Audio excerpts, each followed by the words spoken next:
সকল বন্ধুকে জানাই রাখি পূর্ণিমার অনেক অনেক শুভেচ্ছা।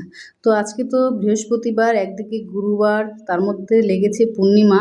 তো 9:45টায় লেগে গেছে, সেই জন্য মেয়েও যাবে স্কুলে, ওদের আবার স্কুল খোলা, ওর বাবা যাবে স্কুলে, সেই জন্য ওর ভাইকেও রাখিটা পরিয়ে নিল। দেখো স্কুল ড্রেস পরে কিন্তু একদম রেডি হয়ে গেছে, আর টাইমটাও খুব সুন্দর একটা টাইম, শুভ সময়।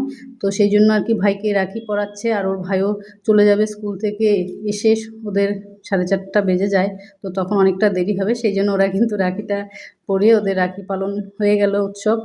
তো আর এদিকে ননদও বলছে দাদাকেও পরিয়ে দিই। আর সকালবেলাটা এত ব্যস্ততার মধ্যে যেহেতু ওরা স্কুলে যাবে, তো যাই হোক এই ছোট ছোট মুহূর্তগুলো ক্যামেরাবন্দি করেছি। এ হচ্ছে আমার মেয়ের পিসাতো ভাই।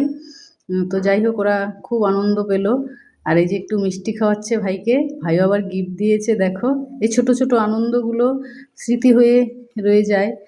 আর এগুলো খুব একটা স্পেশাল দিন।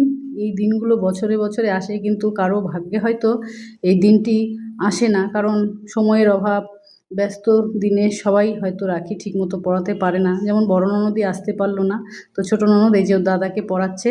তো সকলে দিনটি খুব ভালো কাটাও, আর এই বন্ধন সকলের মধ্যে অটুট থাকুক। তো এই ছিল ছোট্ট একটি ভিডিও সকাল সকাল। তো এই যে দেখো একদম কমপ্লিট, এখন ওরা খেয়ে বেরিয়ে যাবে, সেই জন্য আমি পুরো ব্লগটা দিতে পারলাম না। ধন্যবাদ।